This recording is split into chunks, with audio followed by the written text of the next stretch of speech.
Good day, everyone. This is Pineleaf News, and welcome to DDO Players News, where we take a look at the latest news in DDO and on the tabletop. Please welcome my co-host from Ravenloft, Dracula. Hey now, everybody. How's it going? Hello there, Drek. How are things going in Barovia? Not too bad, I guess. Not too A bad. lot better than it was last week, I'll put it that way. Oh, Barovia wasn't cooperating last week. That's right. The computer seems to be playing nice finally, so we'll see. Oh, yes, right. That's right. The computers of Barovia. I'm sure we'll hear more about that a little bit later. yeah, we probably will. But Spoiler! speaking of computers and needing a little bit of maintenance, tomorrow on May 15th, the servers will be down from 8:30 a.m. through noon on both the DDO and the Lotro sides. So they're doing some common maintenance, most likely, between all the servers. I was going to ask you if this affected Lotro. I didn't actually go on their forums to see if it did, but I assumed it was because it sounds like it is mainly back-end server stuff, so I assumed it was going to affect both games. So yeah, so if you had plans to play from 8:30 to noon tomorrow, sorry about that. Well, Do something else for your Tuesday morning. well, it's the people in other parts of the world for where it won't be Tuesday morning that are probably most affected. True. Very, very true. Then let's head into the DDO Chronicle, issue number 283, where I think it's full of traps. Traps galore. Traps And galore. looks like some flying swords or something too. So Oh, fun. so yeah, stay away from the Chronicle cover this week. Very dangerous. Very dangerous indeed. We have our community spotlight, and this week, longtime video blogger Axel is taking his look at Update 38, and he is debuting a new video format. So click over and check it out, and I have yet to watch that video yet. So I can't comment on his new video format, because, alas, I did not watch it yet. Stupid computers anyway, but that's then again besides the point. Also in the community spotlight, Bruce Shepard is entering a death house, so click over Entering a death and house. watch that. Something tells me he's in Ravenloft. just a little inkling that I think he's in Ravenloft maybe. Let's move over to our fan site news section of our Chronicle. DDO Cast is, of course, continuing the review of Update 38 Patch 2. And the star of the show was Cordovan, filling in for Patrick. And he had special guests Linabelle and Saba Jade to cover the news. Cordovan actually filled in for Patrick for an episode? Yeah, it's kind of funny, isn't it? He has done it several times, so yeah. He's well at home hosting DDO Cast. Well, yeah, I guess he is well at home hosting it. Samus Garobo is TRing, and then he's going through those lower levels. So click over and watch Follow the Noob, which is the name of his show. And a little funny story on the name. The name comes because Samus Garobo broadcasts directly after Cordovan does on Wednesdays. So therefore, he is Follow the Noob. Oh. That's Samus's humor for you.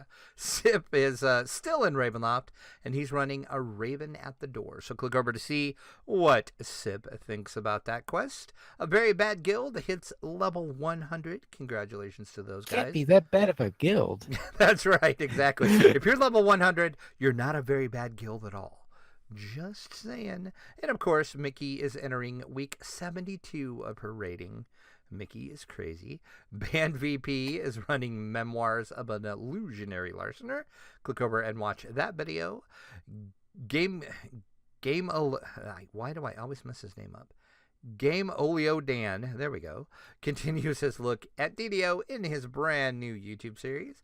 I've watched a couple of his DDO videos. Pretty good. I'm enjoying his DDO YouTube stuff. I guess he is a long-time Lotro player that has done videos, but now he's moving over to take a look at the other side to see how DDO is playing. And finally, streaming with even is back. So click over and watch her latest show.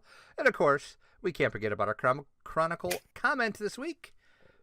If you could control one named monster in the game for a day, which monster would you choose and why? To control one named in-game monster for a day? This is a really good question this week. This is one of the better questions that we've had in the Chronicle for a while now, I think. So yes, if you can control one named monster in the game for a day, which would you choose and why? I could think of some which some other people might. Like I could think of someone who would want to control Aerotrinkos, for example. I don't know who you're talking about, Bonnie.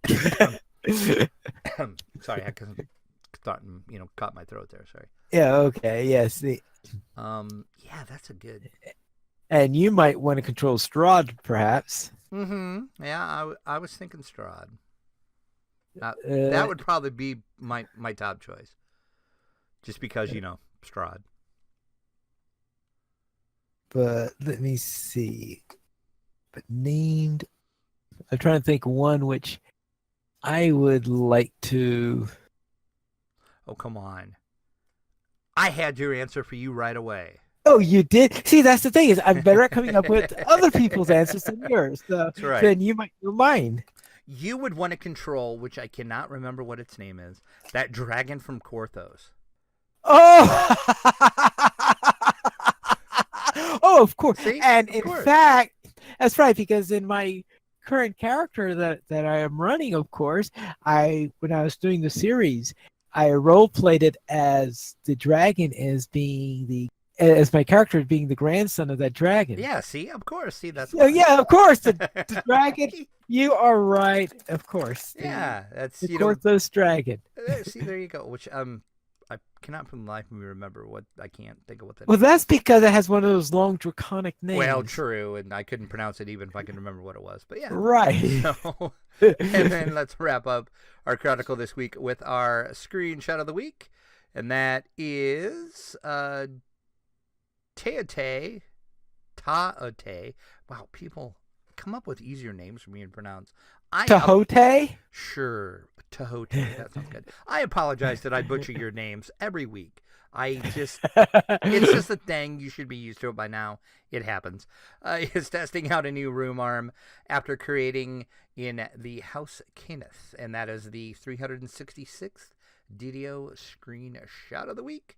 And that is from Intrepid Bear. See, I can pronounce that one okay. For sending in that screenshot. All right. Then let's head into our store sales this week. And it looks like a huge sale. It is a really good sale this week. 50% off the following items.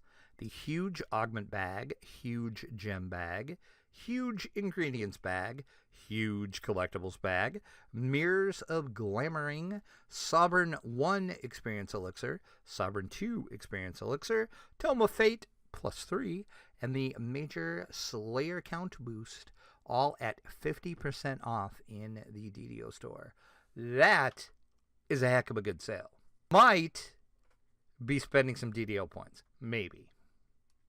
I'm trying to decide if bags are more important or Gold Seal hirelings are more important. Because we all know I spend my DDO points on Gold Seal hirelings, so we'll see. Yes, I've heard a rumor that you have. And then we have a free sample of the week this week, which is a Greater Elixir of Angel's Tears. You'll get one of those when you use the coupon code TEARSHEAL. TEARSHEAL, and that is through May the 17th. Then let us head into what's coming on the tabletop.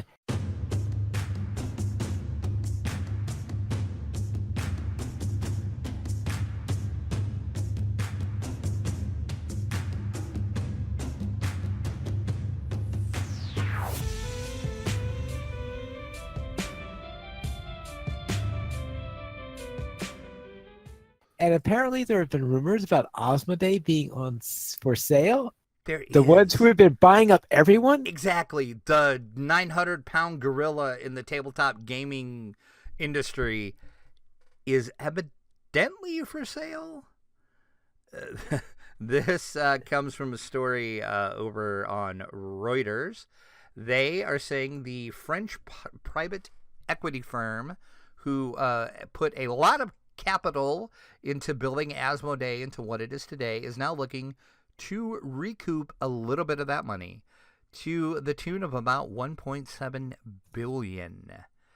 The company Euroease bought Asmodee in 2013, and it was a mid-sized French game publisher at the time.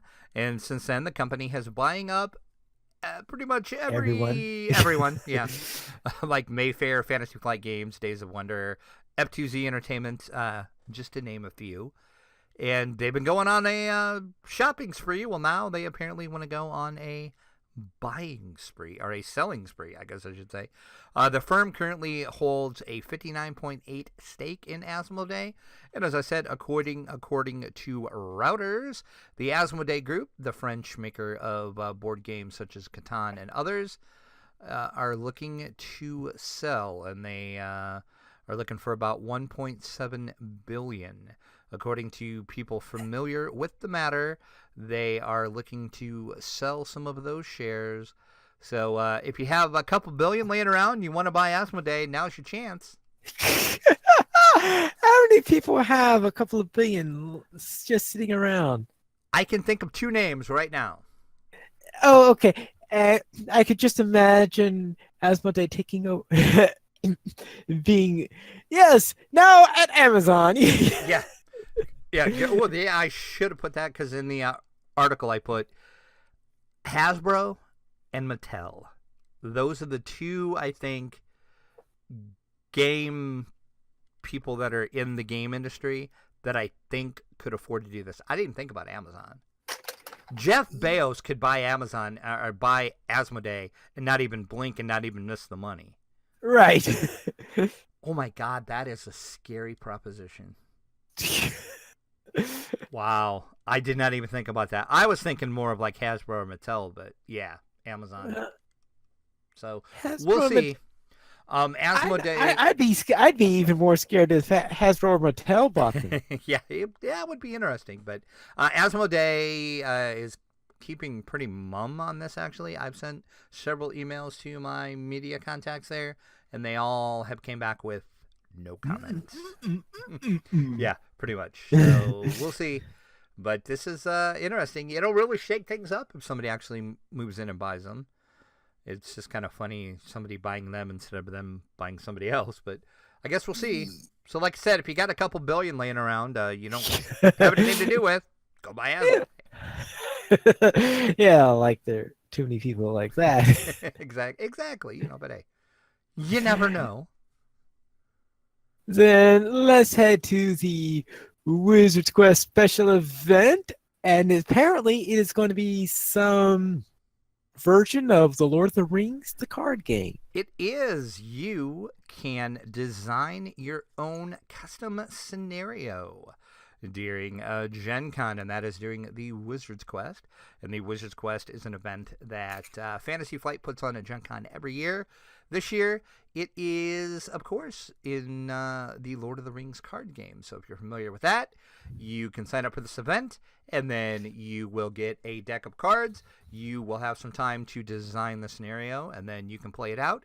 You can have others play it out, and you will also be able to walk away with the encounter that you designed. And then when it releases later on, you will also get the Wizard's Quest deck. And they had said they might, if they really like the encounter that somebody designs, they might even publish that encounter. Ooh. So that is pretty exciting. So if you find yourself at Gen Con, you want to hurry over, and I'm checking this right now to see. Last I checked, they are all sold out. Oh, what a shock! Yeah, they had when I had posted the article, all but 2 of them had sold out. So yeah, but you can go watch it, I guess, if you want.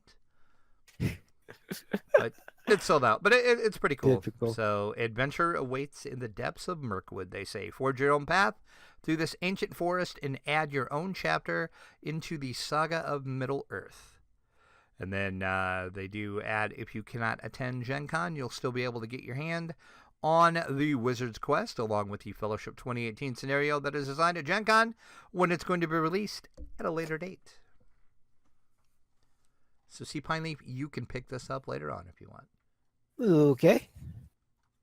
And get killed by it. Probably more than likely, yes. Probably. That's my experience every time I play Lord of the Rings card game. Then let's see what's on the screen.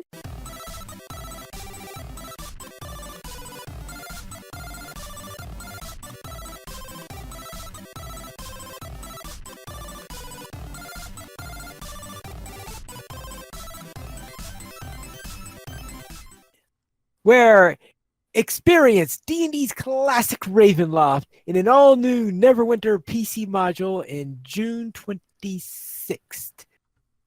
Okay. So this is going to be classic instead of Curse of Strahd as we had in DDO. I don't know. They haven't said. Oh, but you said classic. The way the press release read was classic Ravenloft. Right. So I'm assuming you are correct, and it's going to be the classic Ravenloft, which would be weird because Neverwinter usually gets all of the newer modules. So I don't know. This is just weird. This whole thing is weird to me. I mean, don't get me wrong. It's Ravenloft. I'm excited as hell for this. Even though it's based on the... Yeah. And yeah, it sucked me back in because of this, but we'll find that later in this week in gaming. But I don't... This is weird, and I have to send an email to my press contact on this at Cryptic, because I don't understand how this is possible. But before we get on to that, Perfect World Entertainment Incorporated, a leading publisher of the free-to-play MMORPG, and Cryptic Studios have announced Neverwinter Ravenloft. This is the game's 14th module, and it's going to transport player characters into the gothic horror setting of Barovia. And this is coming June 26th. It will be arriving later on consoles. So this is a PC only for a while, which is usually how Neverwinter works. But the iconic campaign is a departure from Neverwinter and brings a unique gameplay feature that will tie into the dark domain of Ravenloft. The latest module for the free-to-play MMORPG will feature an all-new campaign, all-new adventure zone of Barovia, a Taroka card reading by Madame Ava, heroic encounters, endgame dungeons, which will be, of course, Castle Ravenloft, and meaningful day-to-night transitions and more. So that's talking about it. Now let's talk about, I want to know how this is possible.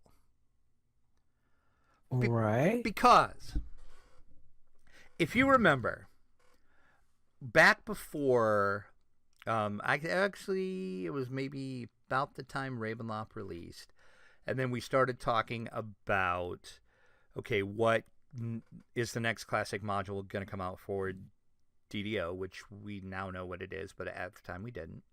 And I had said I wanted to see Tomb of Horrors.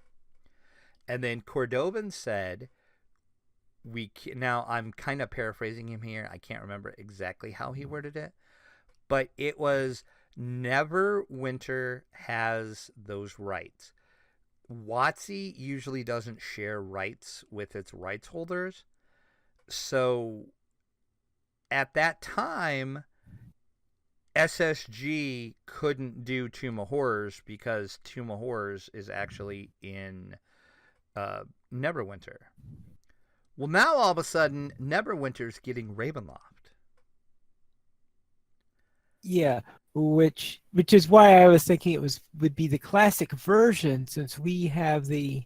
I guess that makes sense, yeah, because the Ravenloft we have is about 90% it's Curse of Strahd Ravenloft, because most of the quests are straight from Curse of Strahd. So I don't understand. This is just weird. I've emailed Perfect World Entertainment and Cryptic, my media contacts, and I've also emailed my media contacts at WotC for them to explain this to me, because I don't understand why this is possible. I mean, don't get me wrong, I'm not upset about it. I know there is some people that is like really super upset about this. And I guess it's well deserved, because WotC pretty much treats DDO like the redheaded stepchild nobody wants. Because you never hear WotC talking about DDO, hardly, if at all, ever. But they're always talking about Neverwinter. This is just Right. weird to me. I don't understand why all of a sudden now they're letting the properties. Well, this isn't the first time that we crossed that. I thought there was another one where the Temple of Elemental Evil. I don't think that's in Neverwinter. It's not? I thought there was a version of it. Let me look that up right now. I don't think so. I don't know. I stopped playing Neverwinter for a while, and now I'm back in again. Stupid Neverwinter, Ravenloft. Let's see. Temple of Elemental Evil, Neverwinter. Let me look, because I can't remember if it is or not. You are correct. It is. It's the Elemental Evil campaign, so you are correct. Right. So therefore, in that case, they got the new one and we got the old one. Right. So unless theirs is going to... See, they haven't released a lot of information on this yet. Right. So they haven't said... I would assume, because everything else they do is based off of the new storylines and the new books from D&D. So one would assume Neverwinter's Ravenloft is going to be Curse of Strahd. But then if that's the case, why all of a sudden can we share IP? We're not really IPs, but I can't think of a better term other than IP. Because normally, from what I understood how it worked, the licensors usually were not permitted to cross over like that. If one licensure had access to the storyline, for lack of a better term, then nobody else could use that because it was already done. But now all of a sudden it could be done. So I don't know. I don't understand it. But anyway, it's pretty exciting because Ravenloft. And the couple teaser pictures, I put it up over on the article. They look kind of cool. There's like a teaser trailer, not much there. You can watch it. It's basically just a teaser trailer. It's a bat, and that's about it. So not a lot there, but they did say they were going to release some more information soon. So we'll see, I guess. But yeah. So if you play Neverwinter, get ready. Sounds like this is going to be a high level zone, so you're going to have to be at end game for it. But yeah, Ravenloft coming to Neverwinter. Oh, so they did it as a high level while DDO did it as a mid level. Right. Yep. And that's kind of another thing that's different. But this thing is just weird. It's just I don't understand it. All right, then I definitely won't be going in there just to play that. Seeing how if I've got a character set up there, it's a pretty low level character. I wondered if you, because I couldn't remember if you said you ever played it, because I know it's been a while since we've talked about Neverwinter. Yeah, I'm trying to see according to this, I have about 6 hours of playtime logged. And what that last... I forgot if you could find a way to know when those 6 hours were, but they were probably... I don't think so. Yeah, but that would have been several years ago, probably, in which that was happening. Because I had trouble finding it in my Steam library. I'm That's not how logged far done it was. into Steam right now, so I couldn't tell you how many hours I have into it. But... Yeah, well, it's a lot more than my 6. Well, probably, yeah. But yeah, so, I mean, I'm excited about it because it's Ravenloft. Not a real big fan of Neverwinter, but I've talked about that in the past. I mean, it's okay. Yeah, you talked about it, but because its relationship with... Yeah, exactly. The edition that shall not be named. Um, Neverwinter to me is fun to just jump in, play it for a little bit, and then jump out. Yeah. And then maybe go back about a week or so later and jump in. And, it's not like a DDO. Well, like DDO, I'd be content and happy to play DDO every day. That's cool. Right. Neverwinter, I don't know if I'd want to play it every day.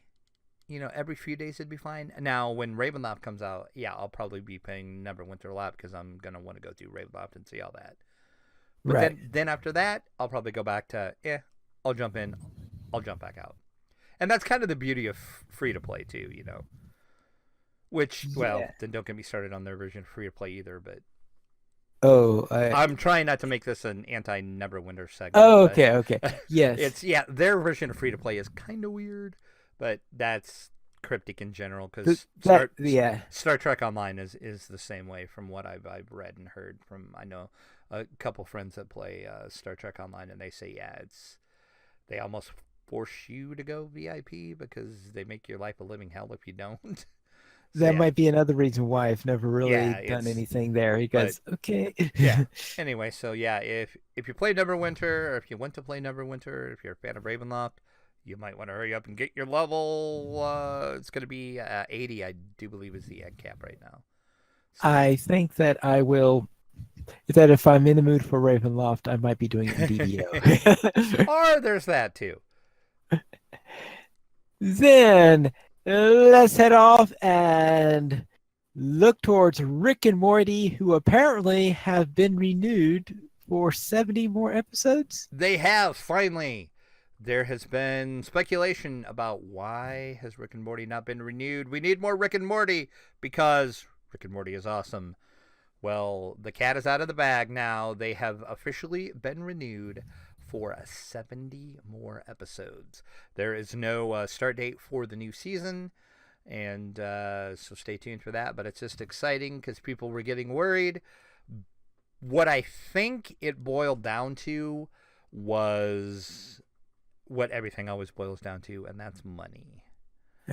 Isn't 70 episodes a lot for a single season? This is going to be more than one season. Okay. Yeah. And that's actually an in-joke, too. If one of the episodes, I think it was like during season 1, maybe, Rick actually made the joke that they needed to get at least to 70 episodes.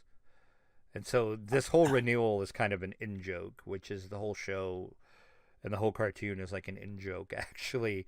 But yeah, it's complicated, and it would take too long to explain the whole thing. But it's just exciting that Rick and Morty's coming back soon. Like I said, no time frame for when the new season will start, but we are going to get multiple seasons. Usually they have about, trying to think, I think season 1 and 2 were like 12 or 13 episodes, I think so. But yeah, it came down to money, and because the big thing of Rick and Morty right now is licensing, because there are, I can think of 5 different board games that are out right now, card games that are Rick and Morty. Of course, there's t-shirts, there's action figures, there's other figures, there's collectibles, there's all sorts of things, and I think that's where the problem came, is it came from licensing and money on that. But it looks like the creators and Cartoon Network found a way to work something out. But more Rick and Morty, it's a good thing. Then let's head into our week in gaming.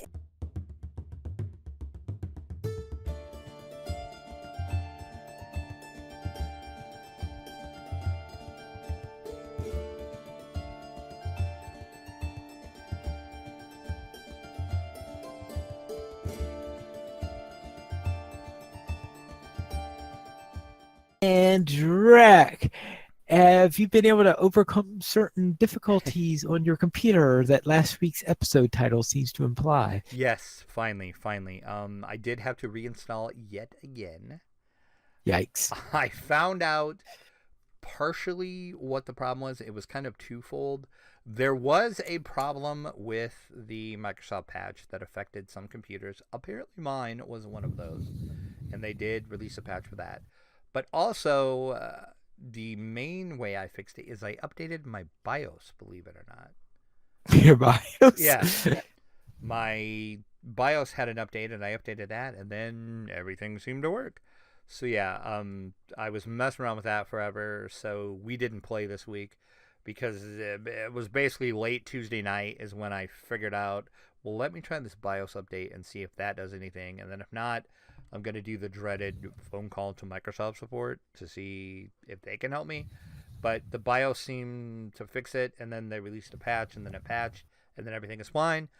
So knock on wood, the game box is up and running again. We'll see. I did reset my Twitch and everything back up. I forgot to back all of my OBS settings up and stuff, which kind of sucked. So I had to go back and reset everything up from scratch and try to remember that, and I had to recreate everything. I took the opportunity to change some things around. So if you watch any of my streams, things are going to look a little different. And I added some new things. So I guess it wasn't all bad. I forgot to back up my settings. But I have now made a backup of my OBS settings. So I won't have to go through that again. Because that was not fun, let me tell you.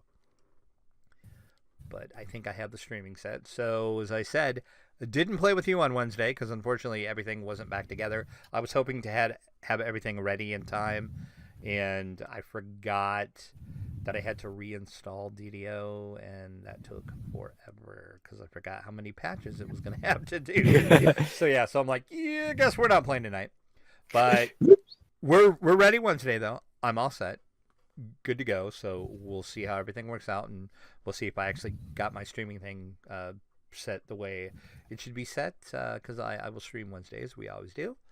But then I did manage to play some DDO this week, though, with the static group I have with Rent and Tay and Let. We finished out Dolera's Tomb. We had started that the last time we played, which has been a while because we had some schedule conflicts between all of us. So it's been a while since we played, but we did actually finish Dolera's Tomb. So we did the Missing Party, Free Dolera, Return to Dolera's Tomb, and the Thrall of the Necromancer. We did all of those on Elite, as that is our kind of thing with that static group, is we're going to try to run everything on Elite. If we fail miserably, then we'll drop down to hard, but our goal is to do everything on Elite. So we'll see. So I'm excited to finish Dolera's because I got the Voice of the Master, of course, which is the only reason to run Dolera's, in my opinion. And then, yeah, since I was reinstalling things, and then I got this press release about Ravenloft coming to Neverwinter, I'm like, well, I guess I'll reinstall Neverwinter. So I hopped in and was completely lost for a while. I'm like, I don't remember anything. I don't remember how to play my Warlock at all. But then it kind of came back to me. I did the Vault of the Nine, which is a quest where you run into the dungeon, and at the end of the dungeon, there is a beholder you have to fight. That is the first time I fought a beholder Neverwinter, and it promptly killed me several times. So then I jumped out, and I actually I asked for help, and I'm like, hey, anybody want to go kill the beholder? And so I got some help with that one, because, yeah, that one, I was not prepared for that. And I am level 60, and that is a level 60 quest. But, oh my god, that quest was hard. And then I started on the Dwarven King quest arc, which the Dwarven King is a quest arc that is written by R.A. Salvatore. If you're a fan of D&D books, you will know R.A. Salvatore's name. Of course, he is the one that created everybody's favorite drow, or not favorite drow. It depends which side of the fence you're on. Dritz. Some people love Dritz. Some people hate him. But yes, R.A. Salvatore, he is the one that wrote this whole quest. So it is amazing to read the quest text and to see the story, because it is an R.A. Salvatore story. So I'm enjoying that a lot. So yeah, then again, like as I said before when we were talking about Neverwinter Ravenloft, I jump in, I play for a little bit, I jump out. That's all I'll say about that.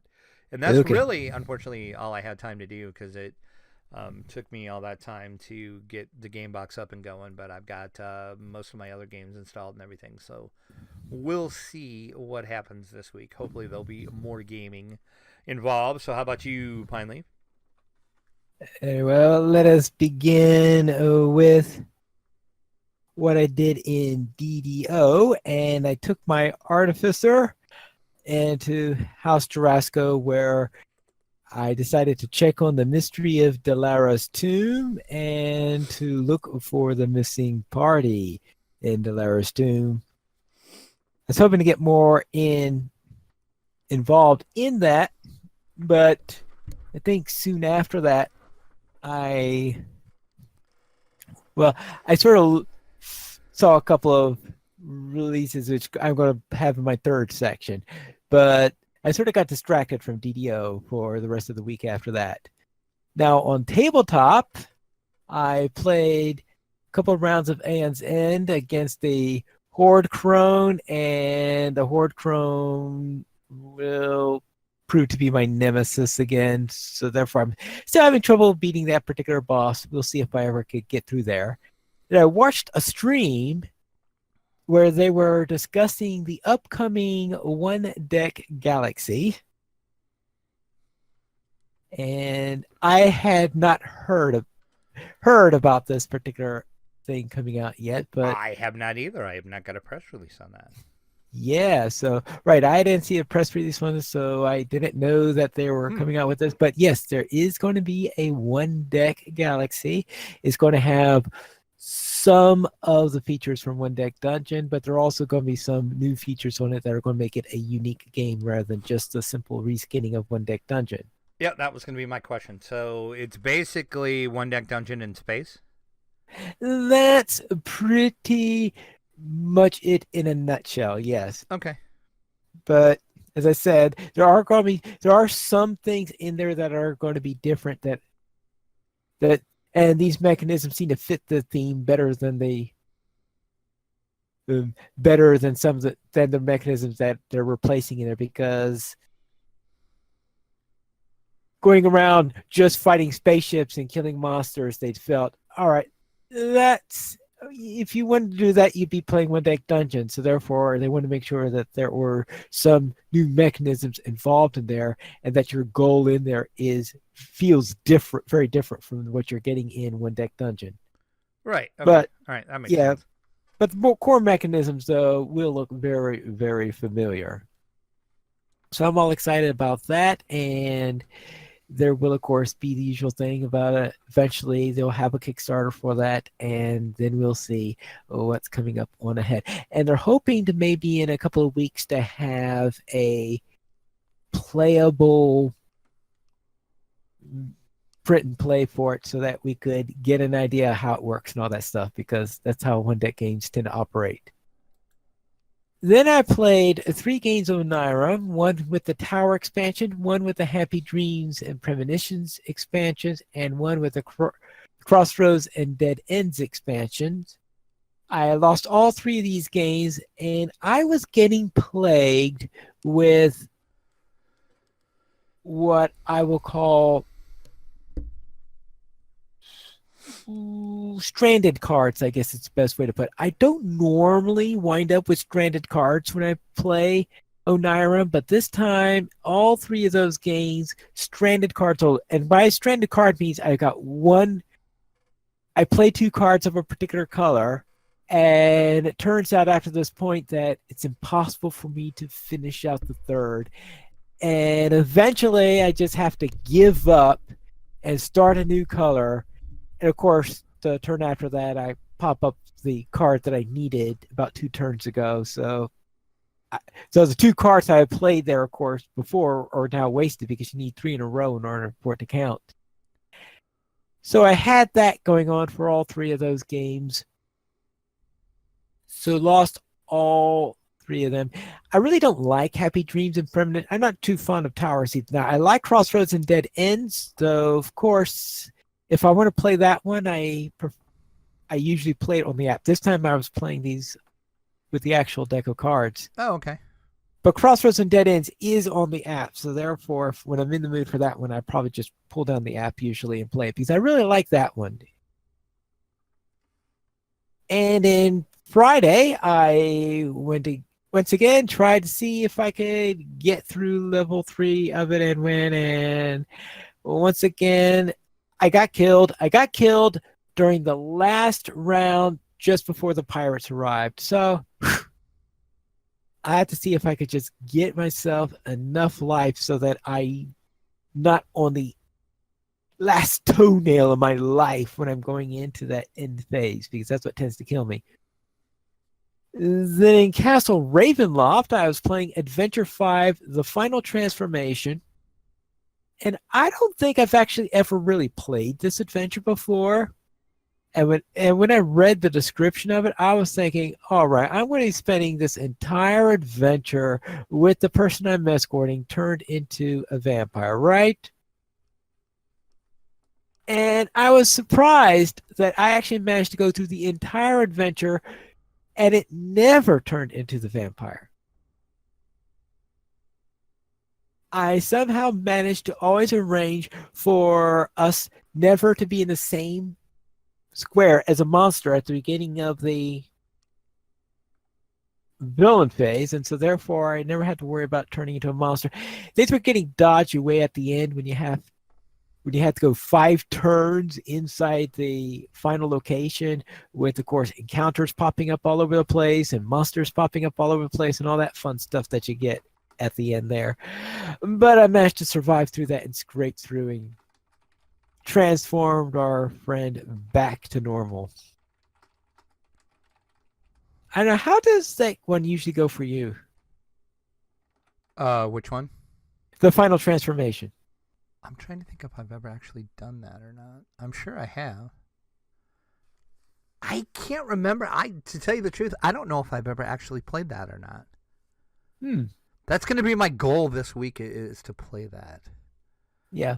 And see if I remember it, because I had thought I had went through all those, but just hearing you talk about it, that's not sounding familiar to me at all. So my goal for this week is to run through that. Is to run through and see if you remember. Yeah, exactly. All right. Then in Minecraft, they released a new snapshot of Minecraft where they finally took care of a bug that pretty much kept me from playing in the snapshots. So therefore I said, all right, it is time to play some Minecraft 1.13, which is the Aquatic update, and they're adding all sorts of neat stuff into the watery world, because traditionally the oceans have been rather, except for the occasional ocean monument, it's pretty barren out there. And they've added quite a bit into the oceans in there. I first created a quick test world, and I probably had the spawn location that was ideal for that because I was popped right in the middle of an archipelago right next to a ruin. So I was able to get some early looks as to how those things operated. And I was able to find a shipwreck, and I was able to find a treasure chest, all sorts of fun stuff in that little thing, just to see what the update was like. Then, of course, after that, I had to go back to 1.12 to finish off my ravine challenge that I was working on. And I built a couple of balconies on the side of a cliff because it was the mega ravine is what the challenge was being called. And when they say mega ravine, they're not kidding. And there's some people out there who, in exploring it, have decided, I am going to find the end of this ravine. It was their goal for the 8 episodes. And I'm wondering if no one bothered to tell them that this is an infinite ravine. They love to troll in Minecraft, don't they? Yeah. Yeah. Apparently, there is a little bit of a seed bug that a seed that beats down to modulo 0 or something like that, those seeds have a bug in there where they will create something underground that's infinite. In this case, it's a ravine. That's awesome. So therefore, that was the challenge. Apparently, Mike Daring, the creator of the Minecraft Parkour Challenge, found one of these and decided, oh, let us throw this one onto them. And what I decided to do was to create some cliffside dwellings, and that was what I did for it. And of course, other people have their own little takes on the matter. Then I looked into something known as base race. And before, I tended to ignore this one because race tends to make me think that this is a competition against other players to do something the fastest or something like that. And I learned that no, that's not what base race is about. It's more of a race against the clock. It's sort of similar in some ways to Minecraft Parkour Challenge in that you have a certain amount of time in which to do something. In this case, what you're asked to do is that it is a period of 2 hours and 40 minutes, which would be 8 20-minute episodes if you were recording it. You need to find 27 different items that they specify at the beginning. And they also have some adventure mode type tweaks that are going on in there to make that challenge a little bit more interesting. And in this case, for example, I had zombies that the zombies tended to be in the form of books coming after you. Okay, then. Yeah, so you're being attacked by literature. That's awesome. And also, though, you could also get a bonus. You also get a bonus of your selection. And the one I selected was a special parrot, but when I selected it, because this was my first time trying out a base race, I missed a special instruction it gave you when you took the selection, which says make sure you take the dog, because what it gave you was a parrot riding a dog, and it says make sure that you tell the dog to move, take it out of sit mode before you go, because of course I forgot to do this. The dog was in sit mode, so it didn't follow me to the regular world. So that means that the choice I took didn't help me because it was stuck in the original spawn location where you do all your selections, and you can't get back there after you start. So therefore, that was some place where I messed up on there. But I went in there, I did the challenge, and they say 2 hours and 40 minutes. It took me about 7 hours, I think, in order to find all the stuff. Oh, good Lord. Yeah, my first time doing it, so you can imagine I was a bit clueless in what I was going on. But I did eventually complete it and get all the stuff there. And then after that, the second phase of it is you also have the option after that is taking the materials that you found and then using that to build to do a build based on the current month's theme. This month's theme is crazy. I can't think of anything that's really crazy to do, so I'm not going to do the build part. And that's partly because of the next thing I did after that, and that is I decided to start a new series on my YouTube channel, and this is a new Minecraft 1.13. So this is a more serious 1.13 world. So I created a new 1.13 world, and I'm calling the series The Forked Spear, after which is essentially a trident, since one of the things that they're adding for this update are, of course, are tridents. And you know that I have a tendency to complain when games don't implement spears. Yes, very much so. Right. So therefore, now that they are implementing tridents, which is effectively a 3-pronged spear, I said, all right, let's go in there. So I decided to name the series The Forked Spear. And so far, I have recorded 5 episodes. I've posted one of them. Another one is going up tonight. So I'll probably be posting an episode daily, I guess, for the rest of the week, so that I can have them all up before I start recording new ones again. And I'm having fun going all over the area, finding drowned villages, finding sunken ships, trying to look for buried treasure, trying to get a grasp on there. Oh, and at first I thought this was the worst spawn I could possibly get because I started out facing this big, massive mountain of sand. So I was in this mountainous desert. And I was like, oh my, I'm nowhere near water. Then I turned around and found out that this big, massive desert was right on the shoreline of a bay. So therefore, there was water nearby. So I was able to do all that aquatic stuff that I was hoping to do. And that was right next to a savanna. And it so happened that at first I was having a lot of trouble finding livestock. I was like, this is like one of the worst areas of livestock I'd ever seen. And I decided, all right, let's go explore this plateau that I seem to be next to. I went up on this plateau and I'm finding, all right, sheep all over the place, cattle all over the place, llamas all over the place, chickens all over the place, horses all over the place even. So I didn't even know that you could have horses up in savanna plateaus. So therefore I had all those animals that I thought, oh boy, I have little trouble finding. And oh yeah, they're all right there, and it's practically next to my base. So that was good to see. So I had a really nice spawn location on there, despite some misgivings at first on there. And I even ran into at one point that there's a mega taiga nearby, which means I will get that spruce wood, which I always love to get for my builds. So that should be a nice, interesting little series that I'll be doing on there. And that is, in fact, what I spent a lot of my week on doing, is spending time in my new Minecraft world. Okay, again, I've said this before. I'll say this again.